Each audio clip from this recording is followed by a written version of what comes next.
একজন wicketkeeper batsman যে মাত্র ৫ ম্যাচে ৩২১ রান করে ভেঙে দিয়েছে ২০১৪ সালের বড় রেকর্ড। যে এই বিশ্বকাপে ২৪টা ৬ মেরে পুরো টুর্নামেন্ট কাঁপিয়ে দিয়েছে, আর ফাইনালে খেলেছিল ৪৬ বলে ৮৯ রানের একটি বড় ইনিংস। আর এই খেলোয়াড়ই দলে রয়েছে এবার চেন্নাই সুপার কিংসের। হ্যাঁ বন্ধুরা, আমরা কথা বলছি ভারতীয় ক্রিকেটের সবচেয়ে প্রতিভাবান উইকেটকিপার ব্যাটসম্যান সঞ্জু স্যামসনকে নিয়ে। কিন্তু এই মুহূর্তে আইপিএল শুরুর আগেই বড় প্রশ্ন হলো, সিএসকে কি তাকে ওপেনার বানাবে নাকি মিডল অর্ডারে খেলাবে?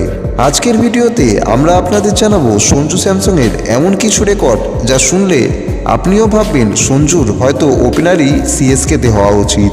2026 সালে টি-20 ওয়ার্ল্ড কাপে সঞ্জু স্যামসন এক অন্য লেভেলে খেলেছে। মাত্র ৫ ম্যাচে ৩২১ রান করে সে বিরাট কোহলির ৩১৯ রানের রেকর্ডকে ভেঙে দিয়েছে। শুধু তাই নয়, এই টুর্নামেন্টে সে মেরেছে সবচেয়ে বেশি ২৪টা ৬।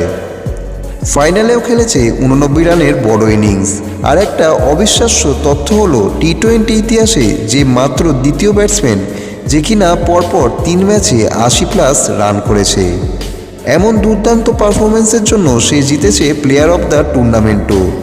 এখন যদি আইপিএলের দিকে তাকাই, তাহলে দীর্ঘদিন এই প্লেয়ার রাজস্থান রয়্যালসের হয়ে খেলার পর ১৮ কোটি টাকায় তাকে কিনে নিয়েছে এবার সিএসকে, যেখানে একসময় কিংবদন্তি উইকেটকিপার MS ধোনি ফিনিশারের রোলও প্লে করেছে। আইপিএলে সঞ্জুর কেরিয়ার অসাধারণ। ১৭৭ ম্যাচে ৪,৭০৪ রান সে করেছে। তার মধ্যে শুধু রাজস্থানের হয়েই সে ১৪৯ ম্যাচে ৪,০২৭ রান করেছে। আর পুরো আইপিএলে সে মেরেছে এখন অবধি ২১৮টি ৬। আরেকটি অবিশ্বাস্য রেকর্ড হলো ২০১৩ সালে মাত্র ১৮ বছর বয়সের এই ব্যাটসম্যান আইপিএলের সবচেয়ে কনিষ্ঠ ব্যাটসম্যান হিসেবে ১,০০০ রানও সম্পূর্ণ করেছিল।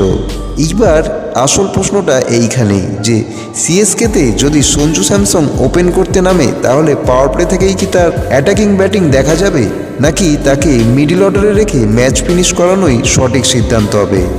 তাই আপনাদের কাছে আমাদের ৩টে প্রশ্ন।